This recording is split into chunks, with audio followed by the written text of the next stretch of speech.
So good they can't ignore you. हाँ दोस्तों, so good they can't ignore you. दोस्तों, ये किताब हमें बताती है कि हम किस तरीके से हमारे लिए एक सूटेबल जॉब फाइंड कर सकते हैं। यह बुक फॉलो योर पैशन की टिपिकल एडवाइस की बजाय क्राफ्ट्समैन माइंडसेट की सब्र के साथ अपनी स्किल्स को डेवलप करने की एडवाइस की वकालत करती है, और साथ ही साथ ये जॉब सेटिस्फेक्शन को मेंटेन करने और उसे हासिल करने के सॉल्यूशन को भी ऑफर करती है। दोस्तों, इस किताब के ऑथर केल्विन सी न्यूपोर्ट हैं, जो जॉर्ज टाउन यूनिवर्सिटी में कंप्यूटर साइंस के एक एसोसिएट प्रोफेसर हैं और कई सफल इम्प्रूवमेंट बुक्स के ऑथर भी रह चुके हैं। उन्होंने स्टडी हैक्स ब्लॉग लिखा है, जो कि एकेडमिक और करियर सक्सेस पर फोकस करता है। अपना खुद का मिशन फाइंड कीजिए दोस्तों। हाँ, अपना खुद का मिशन फाइंड कीजिए।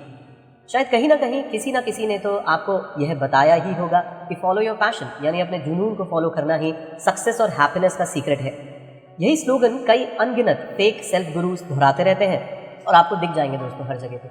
लेकिन क्या यह एडवाइस सही है, यह आपको पूछना होगा। हाँ दोस्तों, क्या यह एडवाइस सही है? अगर ऐसा ही है तो क्यों स्टीव जॉब ने दुनिया में सबसे सक्सेसफुल कंपनीज में से एक एप्पल को खड़ा किया, जबकि उनका पैशन या जुनून तो एक जेन मास्टर बनना था। हाँ दोस्तों, उनका पैशन जेन मास्टर बनना था। सक्सेसफुल होने के लिए और अपने करियर से सेटिस्फाइड होने के लिए आप एक रियल और प्रैक्टिकल तरीके को खोजिए दोस्तों। आप यहाँ जानेंगे कि एक महान जॉब पाने के लिए कैसे रेयर और वैल्यूएबल स्किल्स को फॉलो किया जाता है। आप यह भी सीख पाएंगे कि कैसे उन स्किल्स को अपने काम में कंट्रोल देना सीखें, जो कि किसी भी जॉब के सेटिस्फेक्शन के लिए अहम है। आप यह भी जानेंगे कि अपना खुद का एक मिशन कैसे फाइंड किया जाए, यानी कि एक ऐसा गोल जो कि आपके प्रोफेशन में बदल जाए।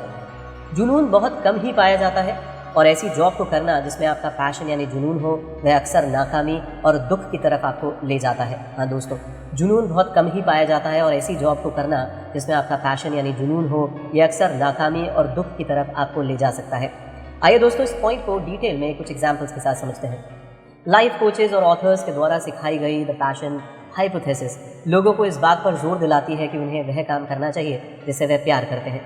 कहने का तो सार यही है दोस्तों कि अपना पैशन फाइंड कीजिए, और तब आपका मनचाहा मीनिंगफुल वर्क आपके हाथों में होगा।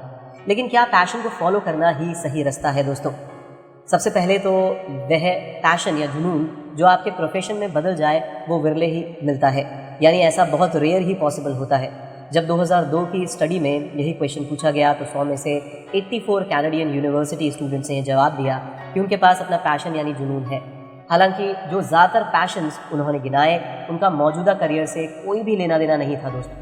वह तो इसके बजाय सिंपली हॉबीज़ थी, जैसे कि डांसिंग, रीडिंग और स्कीइंग। इनफैक्ट 84 में से महज 4 स्टूडेंट्स ने ही अपने पैशन को उनके करियर या एजुकेशन के साथ डायरेक्टली कनेक्टेड पाया, जैसे कि कंप्यूटर प्रोग्रामिंग।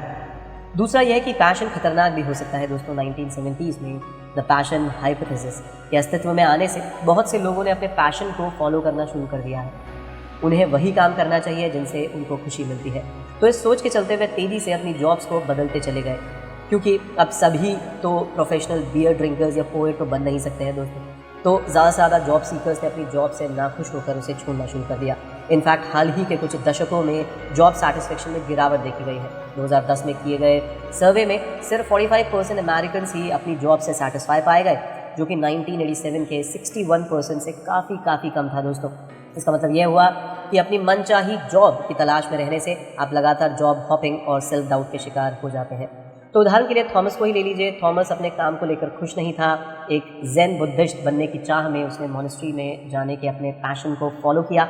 उसने अपनी इस लालसा को एक असली भूख और एक सच्चा सुख समझा, लेकिन उसे बाद में यह एहसास हुआ कि इसमें दरअसल उसकी खुशी थी ही नहीं। हालांकि थॉमस ने अपनी ज़ेन प्रैक्टिस को बड़ी ही सफलता से पूरा किया, लेकिन कुछ भी बदलाव नहीं आया।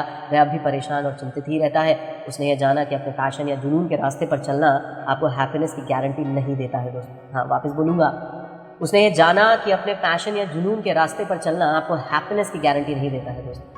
ये स्ट्रेंज बात है पर सत्य है दोस्तों। तो जिस काम से आपको प्यार है उसे नहीं करिए। हाँ दोस्तों, जिस काम से आपको प्यार है उसे नहीं करिए, बल्कि मास्टरी, ऑटोनॉमी और रिलेटेडनेस यानी महारत, अपने बलबूते और लगाव से आप जो करते हैं उसे प्यार करना सीखिए दोस्तों। हाँ, जिस काम से आपको प्यार है उसे नहीं करिए, बल्कि मास्टरी, ऑटोनॉमी और रिलेटेडनेस यानी कि महारत यानी मास्टरी हासिल करना, अपने बलबूते पर कुछ काम करना, और जिस चीज़ से आपको लगाव है उसको करते हुए उस प्यार को डेवलप करना सीखिए।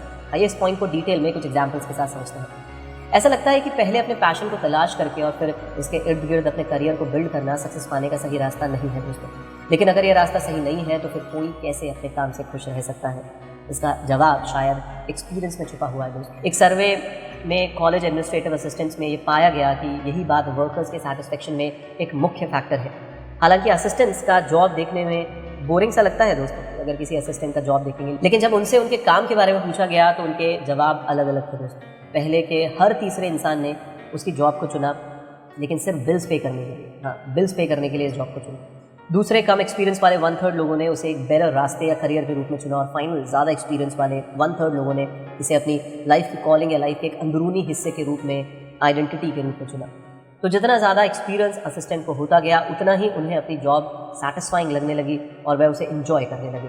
तो इससे ये पता चलता है कि पैशन वक्त के साथ साथ आने लगता है। जितना ज़्यादा आप अपने काम में अच्छे होते चले जाते हैं उतना ही आपको इसकी गहराई समझ में आ जाती है और आप अपने को-वर्कर्स के साथ उतना ही ज़्यादा स्ट्रॉन्ग रिलेशनशिप बना पाते हैं। लेकिन सिर्फ एक्सपीरियंस ही अकेला ऐसा फैक्टर नहीं है जो जॉब को सेटिस्फाइंग बनाता है। दूसरे फैक्टर भी है एक्सपर्टाइज होना, यानी कि अपने काम में एक्सपर्ट बनना दोस्तों।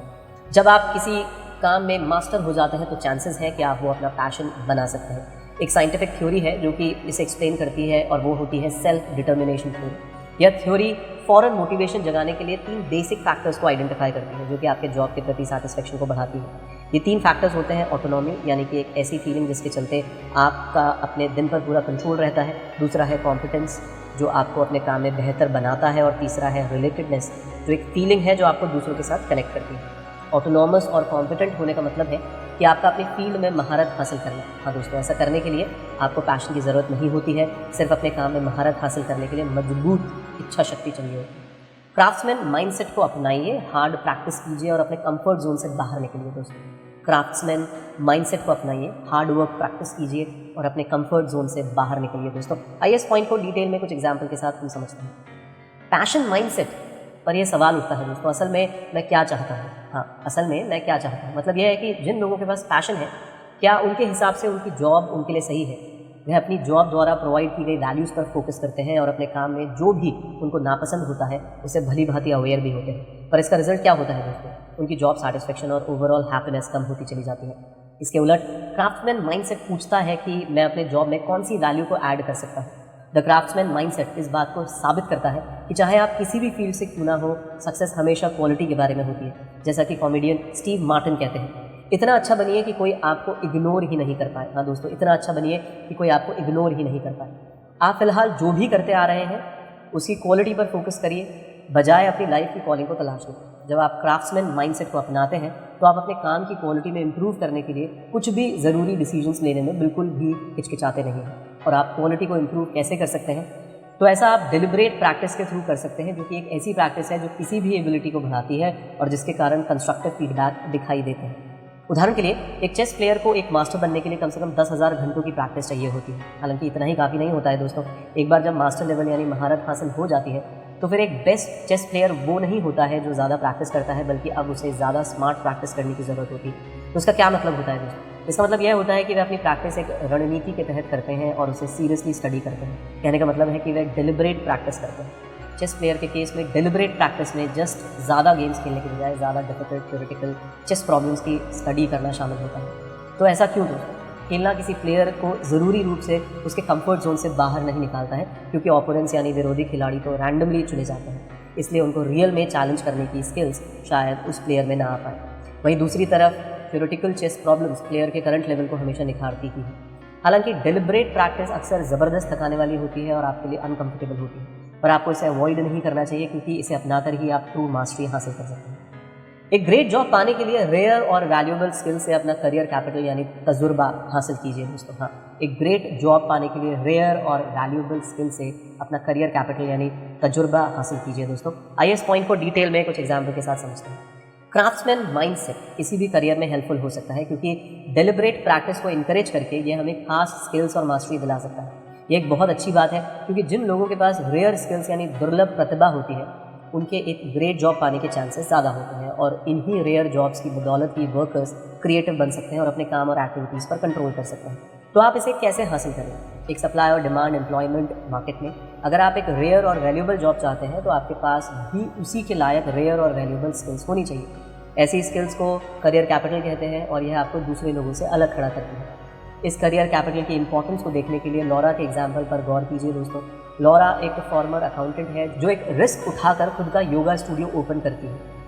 स्टूडियो कुछ वक्त के लिए तो सक्सेसफुल रहता है, लेकिन फिर उस पर आर्थिक संकट आ जाता है। अब जैसे कि लॉरा के पास अकाउंटिंग का काफ़ी तजुर्बा यानी करियर कैपिटल था, जबकि उसके पास योगा स्टूडियो का थोड़ा सा ही तजुर्बा था, तो इस वजह से वह स्टूडियो को सही से मैनेज नहीं कर पाई। वह उसकी पहली फेलियर में से एक बात हुई दोस्तों। तो आप लॉरा के जैसे फेलियर से बचने के लिए कैसे ज़रूरी करियर कैपिटल को हासिल कर पाएंगे? तो इसे क्राफ्ट्समैन माइंडसेट से हासिल किया जा सकता है। यह आपको अपने मौजूदा काम में और बेहतर होने के लिए पुश करता है।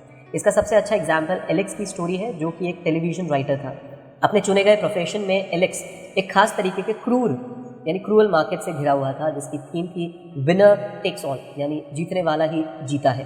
तो सिर्फ अपने पैशन के भरोसे आगे बढ़ने के बजाय उसने हालात का जायज़ा लिया और यह तय किया कि उसकी अच्छी स्क्रिप्ट्स लिखने की काबिलियत ही उसका असली करियर कैपिटल था। तो उसने बड़ी ही लगन से प्रैक्टिस शुरू कर दी।